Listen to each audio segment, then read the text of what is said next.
gusto mong makakuha ng murang presyo nito at mas malaking diskwento para sa mga construction projects. Uy, kaya na kayo! So all in all, magkano? Ang total cost natin dito,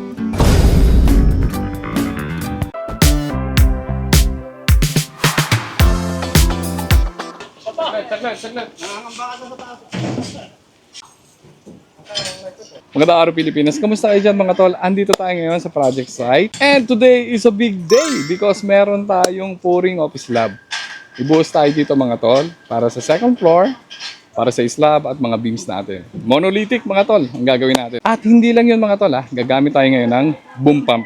Dito yung boom pump natin, nakaset up na. Today, hindi lang process ang ipapakita natin mga tol. We will break down the area, the volume, the total cost, at curing process nito mga tol. So stay tuned!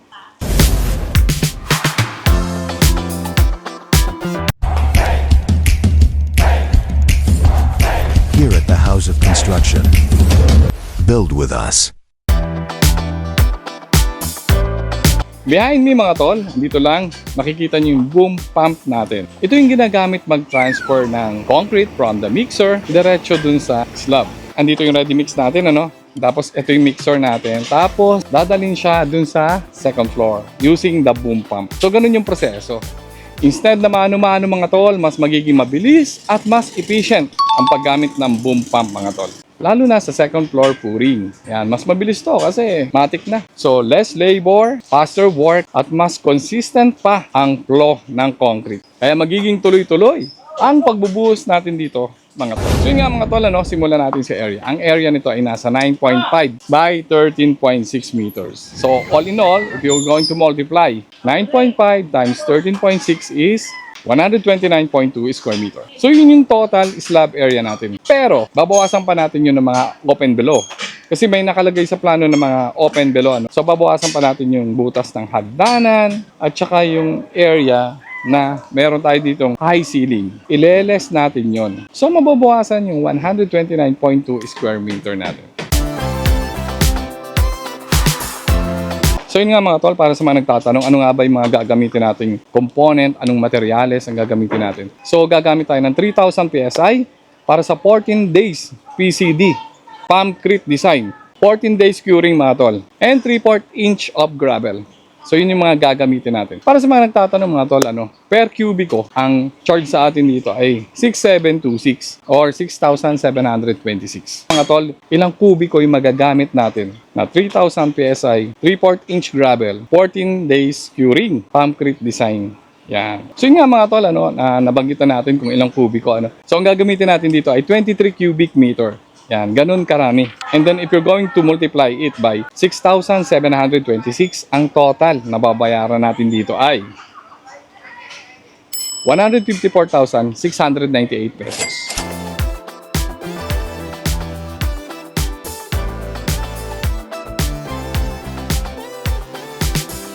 Para sa mga nagtatanong, yun lang ba ang gastos natin dito? Tama, yun lang yung gastos sa ready mix.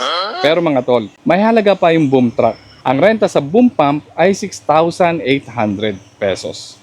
And then, nag-alat lang tayo ng budget dito na 4,000 para sa labor cost. Para sa ngayong araw lang na to. Pero syempre, iba yung labor nung mga nakaraang araw pa, Nung Lunes, nung Martes, nung nakaraang linggo. So, iba pa yun. Mas malaki yun, mga tol. So, ngayon, para sa araw na to, sa 5 tao, nagagawa. Nag-alat lang tayo dito ng 4,000 pesos. So, yun na nga mga tol, para mai-total natin, I-add natin yung concrete cost, boom pump cost, at saka yung labor cost. So, all in all, magkano? Ang total cost natin dito.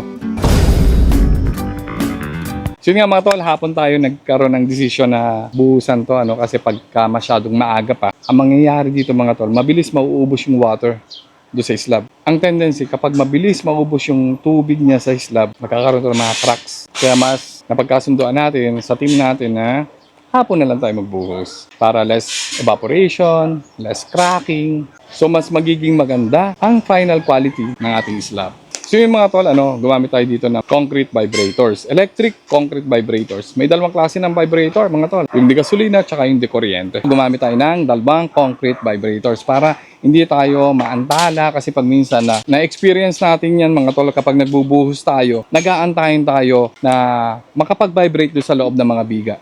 para mas maging mabilis ang ating pagbubuhos. So bakit nga ba tayo gumagamit ng concrete vibrators mga tol? Ginagawa ito para matanggal yung mga air bubbles, yung mga air pockets sa loob ng konkreto. This ensure solid at dense yung slab natin para maiwasan yung mga honeycomb. So mas mabilis yung compaction, tapos dire-diretso yung operation natin. So after the vibration mga tol, kapag medyo tumitigas na yung konkreto natin, nile-level natin yan.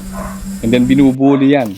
Kino-compact mano. Lalong-lalo na kapag lalagyan to ng mga tiles. Kailangan compact to. Importante ito mga tol, dapat level na level yung ating slab. Makikita nyo kung may mga diferensya yung slab natin. Kapag umulan, makikita nyo may mga water panding doon. Hindi naging efficient or hindi naging levelado yung pagbubuhos kapag may nakikita kayong pulo-pulutong na tubig doon sa slab. Yan, andito si Big Boss. May pagkain tsaka si Ma'am. Nagpadala si Ma'am ng pagkain. Ay, salamat Ma'am. Thank you po. Medyo late yung ating mixer. Ayan, may merienda si Big Boss. Salamat po sa merienda.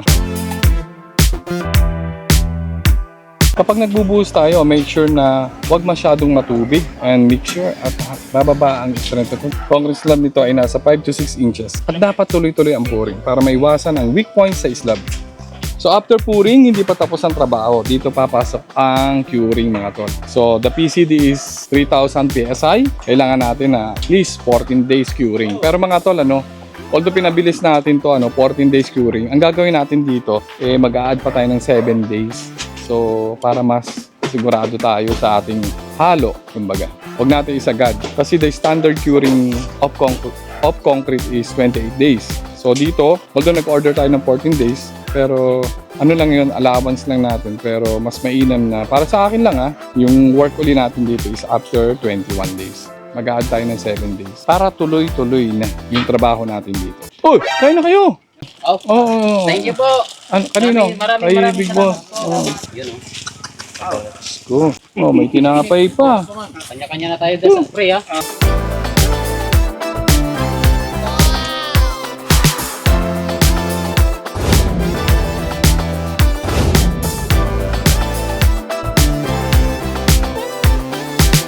So bakit nga ba may curing process tayo? Bakit importante ito? Para ma-achieve yung full strength ng concrete, maiwasan ang cracks, at mas matibay ang slab in the long run.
Was that even for? Was you playing your games? Was you really bored? No.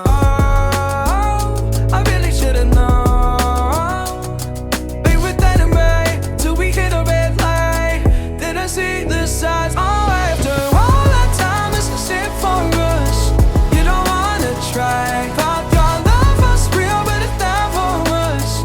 No, you can't decide. Ngayon mga tol, andito na yung mixer. Sobrang light. Ayan kakarating lang. Gila-bila tayo mga tol. So makikita niyo mga tol, ito yung mixer. Yung concrete mixer.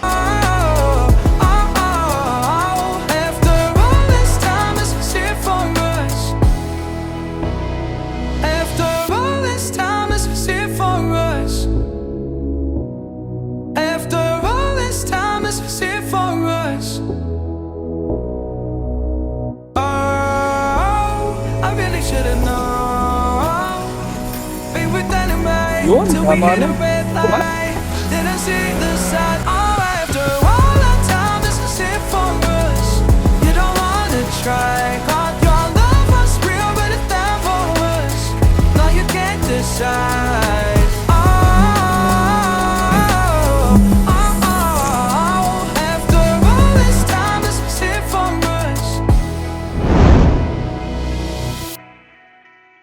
So yun na nga mga tol, para maitotal natin, ano, i-add natin yung concrete cost, boom pump cost, at saka yung labor cost. So yung concrete natin is 154,698. Yung boom pump natin ay 6,800 pesos. At yung labor cost natin ay 4,000 pesos. Ayan yung real site costing natin. Kaya dapat precise at walang sayang. So all in all, magkano? Ang total cost natin dito ay 175,498. Kung naghanap ka ng mas matibay at mas matagal gamitin na alternatibong pamorma, mga tol, ito yung PP plastic board na mula sa Royal Santec Corporation. Mga tol, lagi natin itong ginagamit sa ating mga project site. May mga different thickness ito. Meron tayong 12mm, 15mm, 18mm. Nasa 30 to 50 times mo itong pwede gamitin ng paulit-ulit. It is also a more sustainable choice for the construction industry. Less waste, less replacement. Mas sulit na gamitin ito kaysa sa mga ordinaryong plywood or phenolic na kadalasang ginagamit natin sa mga project site. At eto pa, ang good news mga tol, kung gusto mong makakuha ng murang presyo nito, pwede kang dumirekta sa kanilang warehouse at makakuha ng mas malaking diskwento para sa mga construction projects ninyo. Napakatibay, easy to cut mga tol, easy to install. Matagal ko na itong ginagamit. Yung mga forma natin, umiikot lang sa mga project site. Halimbawa, natapos na tayo dito sa project A natin. Pwede mo na itong gamitin sa project B, sa project C. Kasi ito yung plastic na pwede mong makasama ng pangmatagalan mga tol. So, ano pa inaantay nyo ha? Bakit hindi nyo subukang gumamit ng Royal Santec PP Plastic Board?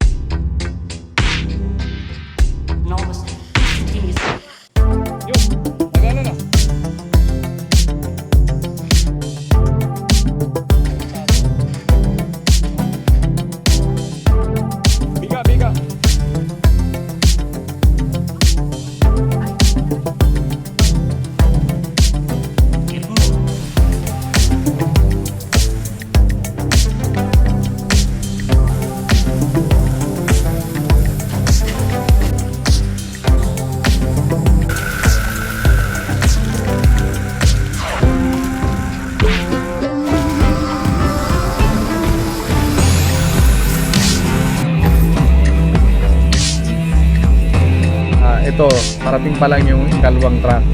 Ano oras na ba? 7 o'clock na. Ang advantage mga tol, pag medyo malamig ang panahon, gabi, wala.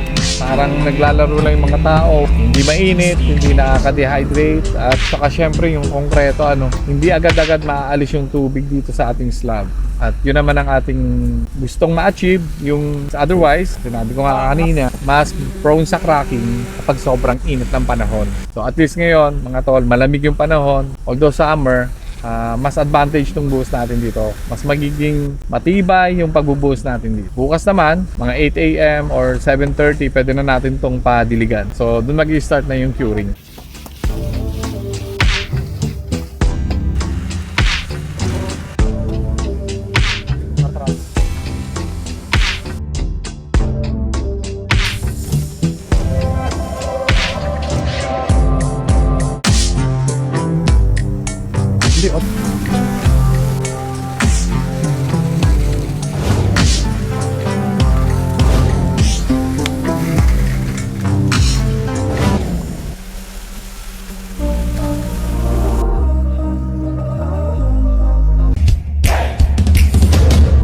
Sparks on quiet streets, two hearts finding where to meet. But life pulled us apart, left me talking to the dark. If I called you tonight, would it feel the same? Or have we both moved on to different names?